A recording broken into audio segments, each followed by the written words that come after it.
नमस्कार। एक बार फिर से आप सभी का बहुत बहुत स्वागत है परीक्षा वर्ल्ड के इस यूट्यूब चैनल में। दोस्तों, ईपीएफओ एसएससी 2023 की परीक्षा के लिए जीके और जीए के टॉप 30 महत्वपूर्ण प्रश्नों की जो हम सीरीज चला रहे हैं, उसमें आज हम कवर करने वाले हैं इस सीरीज का पार्ट 4। तो चलिए वीडियो को स्टार्ट करते हैं और देख लेते हैं कि आज का यह जो हमारा सेट नंबर 4 है, इसमें हमने कौन कौन से बेहतरीन 30 प्रश्नों को सम्मिलित किया हुआ है। तो चलिए वीडियो में आगे बढ़ते हैं। तो सबसे पहले सिलेबस को आप देख लीजिए कि जीके और जीए के आपके एग्जाम में कितने प्रश्न पूछे जाएंगे।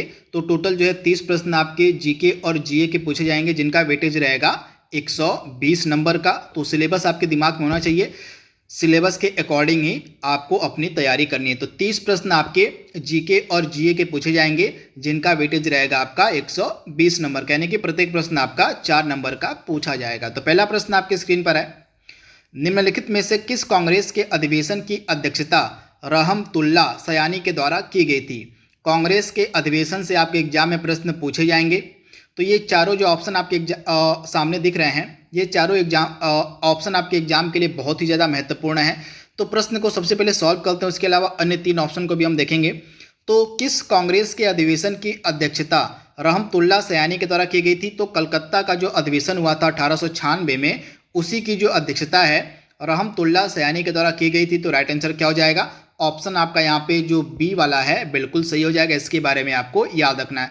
आइए अन्य 3 ऑप्शन को भी देख लेते हैं कि इनकी अध्यक्षता किसके द्वारा की गई थी। तो यहाँ पे सारा चार्ट आपके सामने प्रिपेयर है। तो 1888 के अधिवेशन की अगर हम बात करें तो इलाहाबाद में हुआ था और इसकी अध्यक्षता की गई थी जॉर्ज यूले के द्वारा, तथा जॉर्ज यूले जो है कांग्रेस का प्रथम अंग्रेज अध्यक्ष भी बनता है। तो ये फैक्ट भी आप याद रखिएगा। 1846 और 1896 में जो कांग्रेस का कलकत्ता अधिवेशन हुआ था, उसकी अध्यक्षता की गई थी रहमतुल्ला सयानी के द्वारा। 1887 का जो मद्रास अधिवेशन हुआ था, इसकी अध्यक्षता करी गई थी बदरुद्दीन तैयब जी के द्वारा। और ये जो बदरुद्दीन तैयब जी थे, कांग्रेस के पहले मुस्लिम अध्यक्ष बने थे। तो ये फैक्ट भी आप याद रखिएगा। इसके अलावा 1886 का जो कलकत्ता का अधिवेशन हुआ था, इसकी अध्यक्षता करी गई थी दादा भाई नौरोजी के द्वारा। तो चारों ऑप्शन को हमने यहाँ पे डिस्कस कर लिया है, इसका आप स्क्रीनशॉट भी ले सकते हैं। कांग्रेस के अधिवेशन एग्जाम के लिए बहुत ही ज़्यादा महत्वपूर्ण होते हैं। तो जो भी इंपॉर्टेंट कांग्रेस के अधिवेशन हुए हैं, उनको कम से कम आप 1 से लेकर 2 बार रिवाइज जरूर कर लीजिएगा। अगला प्रश्न आपके स्क्रीन पर है, पानीपत का प्रथम युद्ध कब लड़ा गया था। तो आप याद रखिएगा, पानीपत का प्रथम युद्ध जो था, यह काफ़ी इंपॉर्टेंट युद्ध था, क्योंकि इसी युद्ध के बाद ही भारत में जो मुगल साम्राज्य था उसकी स्थापना होती है। तो 21 अप्रैल 1526 को आप याद रखिएगा, 21 अप्रैल 1526 को जो है पानीपत का प्रथम युद्ध लड़ा गया था बाबर और इब्राहिम लोदी के मध्य। इस युद्ध में बाबर की जीत होती है और इब्राहिम लोदी हार जाता है, और इसी युद्ध में जीतने के बाद बाबर के द्वारा मुगल साम्राज्य की स्थापना भी की जाती है। तो आप इसे याद रखिएगा, पानीपत का प्रथम युद्ध आपके एग्जाम के लिए बहुत ही ज़्यादा महत्वपूर्ण है। अगला प्रश्न आपके स्क्रीन पर है, जमशेदपुर शहर किस नदी के तट पर अवस्थित है। तो जमशेदपुर सिटी जो है यह किस नदी के तट पर आपको मिलेगा। तो सुवर्ण रेखा नदी, यानी कि ऑप्शन आपका यहाँ पे जो बी है बिल्कुल सही हो जाएगा। सुवर्ण रेखा नदी के तट पर आपको मिलेगा जमशेदपुर शहर। बाकी की जो 3 नदियाँ आपके सामने दिख रही हैं, कृष्णा, दामोदर, गोदावरी, आइए इन तीनों के बारे में भी बात कर लेते हैं। तो यहाँ पे आप देख पा रहे हैं, सबसे पहले बात करते हैं सुवर्ण रेखा नदी की। तो इसका उद्गम कहाँ से होता है? छोटा नागपुर के पठार से होता है। जमशेदपुर शहर इसके तट पर अवस्थित है। यह नदी बंगाल की खाड़ी में जाकर गिर जाती है। और इसकी सहायक नदियाँ कौन कौन सी हैं? तो कांची, रारू, करकारी और दुलांग इसकी सहायक नदियाँ हैं। इसके बाद कृष्णा नदी की अगर हम बात करें तो इसका उद्गम महाबलेश्वर के निकट से होता है, महाराष्ट्र में। इसकी सहायक नदियाँ कौन कौन सी हैं? तो कोयना हो गई, पंचगंगा, दूधगंगा, घाट प्रभा, भीमा, तुंगभद्रा और मूसी कृष्णा की सहायक नदियाँ हैं। गोदावरी की अगर हम बात करें तो गोदावरी का उद्गम आपका होता है नासिक जिले के त्र्यंबकेश्वर से। और इसकी सहायक नदियाँ कौन कौन सी हैं? तो पेनगंगा, वर्धा, वेनगंगा, इंद्रावती, प्राणहिता, प्रवरा, मानेर और मंजीरा, ये गोदावरी की सहायक नदियाँ हैं। प्रायद्वीपीय भारत की सबसे लंबी नदी भी गोदावरी है। इसके अलावा गोदावरी को हम दक्षिण की गंगा भी कहते हैं। दामोदर की अगर हम बात करें तो छोटा नागपुर के पठार से इसका उद्गम होता है। दामोदर नदी को हम बंगाल का शोक भी कहते हैं। अत्यंत प्रदूषित होने के कारण इस नदी को हम जैविक मरुस्थल भी कहते हैं। तो ये फैक्ट आपको याद रखना है। तो यहाँ पे जो 4 नदियाँ आपके ऑप्शन में दी गई थी, उनको हमने यहाँ पे कवर कर लिया है। अगला प्रश्न आपके स्क्रीन पर है, दुर्गम चरेऊ झील किस राज्य में अवस्थित है। दुर्गम चरेऊ झील किस राज्य में अवस्थित है? तो आप याद रखिएगा, यह आपको मिलेगी तेलंगाना में, यानी कि ऑप्शन आपका ए यहाँ पे बिल्कुल सही है। अगला प्रश्न आपके स्क्रीन पर है, द्वितीय पंचवर्षीय योजना किस मॉडल पर आधारित थी? आपसे पूछा जा रहा है कि जो सेकेंड 5 ईयर प्लान था, जो द्वितीय पंचवर्षीय योजना थी, यह किस मॉडल पर आधारित थी? तो आप याद रखिएगा, इसका समय काल था 1956 से लेकर 61 तक आपकी चली थी द्वितीय पंचवर्षीय योजना, और यह महालनोबिस मॉडल पर आधारित थी। और इस द्वितीय पंचवर्षीय योजना में किस पर ज़्यादा जोर दिया गया था? तो उद्योगों के विकास पर।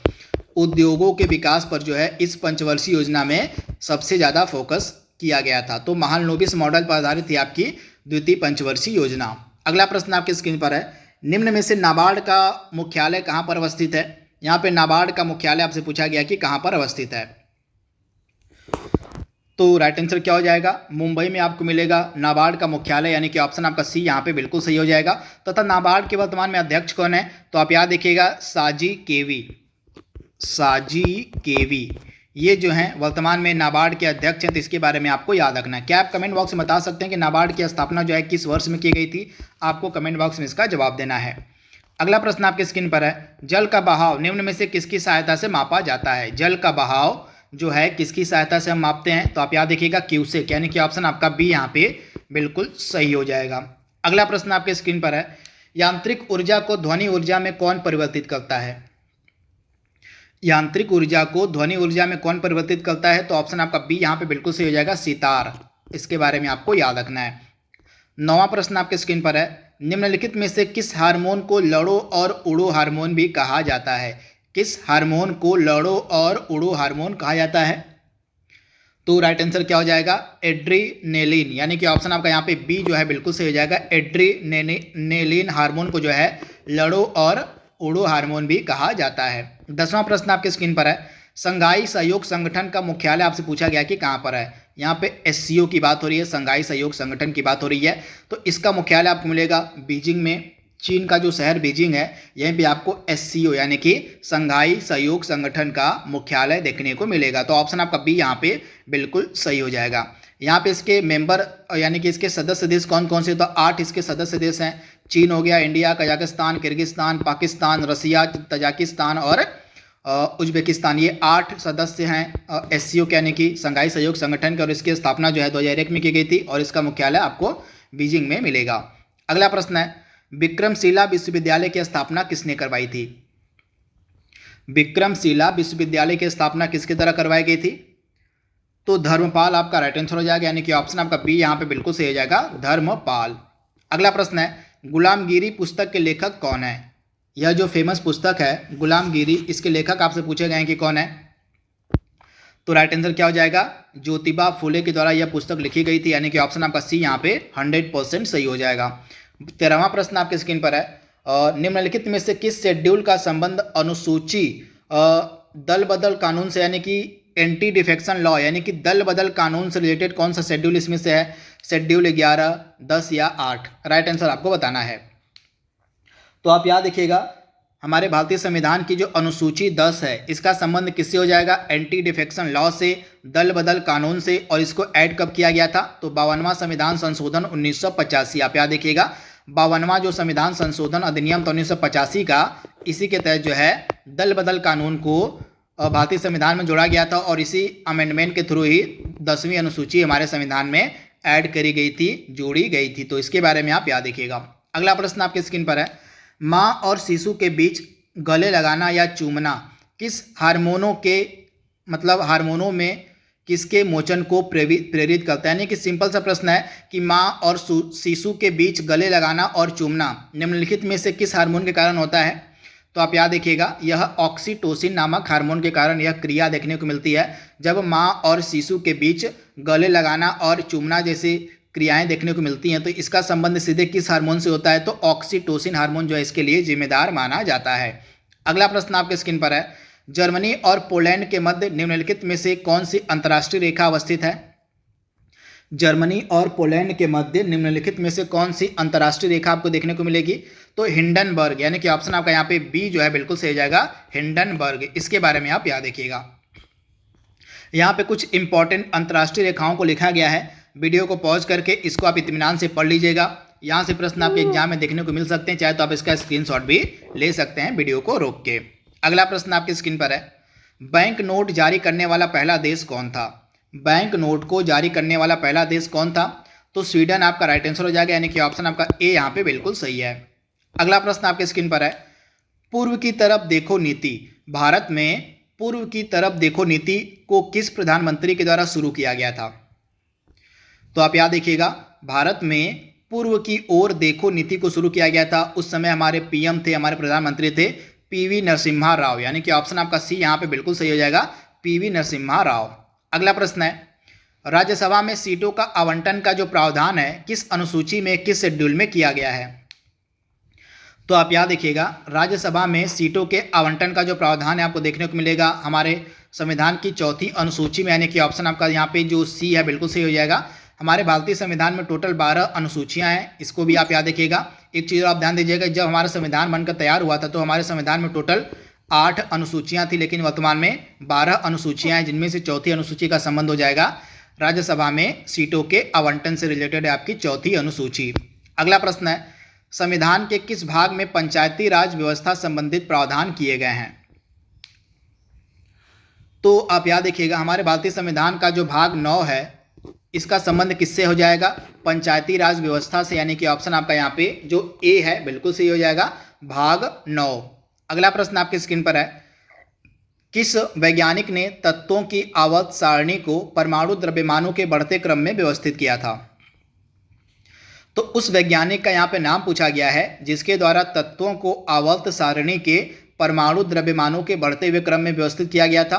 तो उस वैज्ञानिक का नाम है दामित्री मेंडलीव ने ऐसा किया था, यानी कि ऑप्शन आपका डी यहाँ पे बिल्कुल सही हो जाएगा, दामित्री मेंडलीव। अगला प्रश्न आपके स्क्रीन पर है, भारतीय जनता पार्टी किस राजनीतिक समूह का एक हिस्सा है? तो आप याद देखिएगा, जो बीजेपी है किस राजनीतिक समूह का एक हिस्सा है? तो एनडीए, नेशनल डेमोक्रेटिक अलायंस, जिसको हिंदी में हम बोलते हैं राष्ट्रीय जनतांत्रिक गठबंधन, इसी का एक हिस्सा है बीजेपी, यानी कि भारतीय जनता पार्टी, यानी कि ऑप्शन आपका बी यहाँ पे बिल्कुल सही हो जाएगा। 24वां प्रश्न आपके स्क्रीन पर है, रूस की संसद, यहाँ पे पूछे गए कि रूस की संसद का क्या नाम है? तो रूस की संसद को हम क्या कहते हैं? तो ड्यूमा कहा जाता है, यानी कि ऑप्शन आपका यहाँ पे जो सी है बिल्कुल सही हो जाएगा, रूस की संसद को हम ड्यूमा कहते हैं। इसके अलावा विभिन्न देशों की संसदों को हम क्या कहते हैं? सारी लिस्ट आपके सामने दी गई है। तो रूस की संसद को हम ड्यूमा कहते हैं, इजराइल की संसद को हम नेसेट कहते हैं, ईरान की संसद को मजलिस कहा जाता है, जापान की संसद को डायट, जर्मनी की बुंडेसटैग, यूक्रेन की वर्खोवना राडा, नेपाल की संसद को राष्ट्रीय पंचायत, मलेशिया की संसद को पार्लियामेंट, यूएसए की संसद को हम कांग्रेस कहते हैं, अफगानिस्तान की संसद को हम सूरा कहते हैं और बांग्लादेश की संसद को हम जातीय संसद कहते हैं। तो यहाँ से प्रश्न आपके एग्जाम में देखने को मिल सकते हैं, तो इसको आप याद कर लीजिएगा। अगला प्रश्न आपके स्क्रीन पर है, भारतीय संविधान का अनुच्छेद 343 किसके बारे में है? भारतीय संविधान का जो आर्टिकल 343 है, अनुच्छेद 343 है, यह किसके बारे में है? तो यह जो है कार्यालय भाषा के रूप में हिंदी से रिलेटेड है, यानी कि ऑप्शन आपका यहाँ पे जो सी है बिल्कुल सही हो जाएगा। अगला प्रश्न आपके स्क्रीन पर है, आरबीआई का नेशनलाइजेशन यानी कि राष्ट्रीयकरण कब किया गया था? तो आरबीआई की सबसे पहले आप स्थापना जान लीजिए कि आरबीआई की स्थापना कब की गई थी? तो 1 अप्रैल 1935। 1 अप्रैल 1935 को जो है आरबीआई की स्थापना की गई थी, आरबीआई के एक्ट 1934 के तहत। तो आरबीआई का जो एक्ट 1934 था, इसी के तहत आरबीआई की जो स्थापना थी 1 अप्रैल 1935 को की गई थी। लेकिन आरबीआई का राष्ट्रीयकरण कब किया गया था? तो 1 जनवरी 1949 को। तो ऑप्शन आपका ए यहाँ पे बिल्कुल सही हो जाएगा। दोनों डेट आपके दिमाग में होनी चाहिए, आरबीआई का राष्ट्रीयकरण कब किया गया था और आरबीआई की स्थापना कब करी गई थी। वर्तमान में आरबीआई के गवर्नर कौन है? तो शक्तिकांत दास हैं। अगला प्रश्न है, पहला दादा साहेब फाल्के पुरस्कार देविका रानी को किस वर्ष में दिया गया था? जो पहला दादा साहेब फाल्के पुरस्कार था यह देविका रानी रोरी को दिया गया था, और किस वर्ष में दिया गया था आपसे पूछा गया है। तो वर्ष आपका हो जाएगा 1969, यानी कि ऑप्शन आपका बी यहाँ पे बिल्कुल सही हो जाएगा। 28वां प्रश्न आपके स्क्रीन पर है, पूना पैक्ट किस वर्ष में हस्ताक्षरित किया गया था? तो आप याद रखिएगा 24 सितंबर 1932 महात्मा गांधी और किसके मध्य? तो BR अम्बेडकर के मध्य यह साइन किया गया था, यानी कि ऑप्शन आपका यहाँ पे जो ए है बिल्कुल सही हो जाएगा। एक चीज़ आप ध्यान दीजिएगा, महात्मा गांधी और भीमराव अंबेडकर के मध्य पूना पैक्ट हुआ था, लेकिन महात्मा गांधी के बिहाफ पर किसने इस पैक्ट पर हस्ताक्षर किए थे? तो मदन मोहन मालवीय थे। ये प्रश्न आपसे पूछा जा सकता है कि महात्मा गांधी की जगह पूना पैक्ट पर किसने हस्ताक्षर किया था? तो मदन मोहन मालवीय ने महात्मा गांधी की जगह पूना पैक्ट पर हस्ताक्षर किए थे। तो ये इंपॉर्टेंट है फैक्ट, आपसे एग्जाम में यहाँ से प्रश्न पूछा जा सकता है। तो यहाँ पे सारी चीज़ लिखी गई हैं। पूना पैक्ट 24 सितंबर 1932 को हुआ था B.R. अम्बेडकर और महात्मा गांधी के मध्य, लेकिन महात्मा गांधी की तरफ से साइन किसने किया था इस पैक्ट पर? तो मदन मोहन मालवीय ने। अगला प्रश्न है, हिंदी भाषा के लिए सर्वप्रथम ज्ञानपीठ पुरस्कार किसको प्रदान किया गया था? तो आप याद देखिएगा, ज्ञानपीठ पुरस्कार हिंदी भाषा के लिए पहली बार किसको दिया गया था? तो महादेवी वर्मा को दिया गया था। इनकी किस रचना के लिए? तो यामा, इनकी जो रचना थी यामा, इसी के लिए जो है महादेवी वर्मा को पहला ज्ञानपीठ पुरस्कार दिया गया था हिंदी भाषा के लिए। आप याद देखिएगा, हिंदी लैंग्वेज की यहाँ पे बात हो रही है, हिंदी भाषा की यहाँ पे बात हो रही है।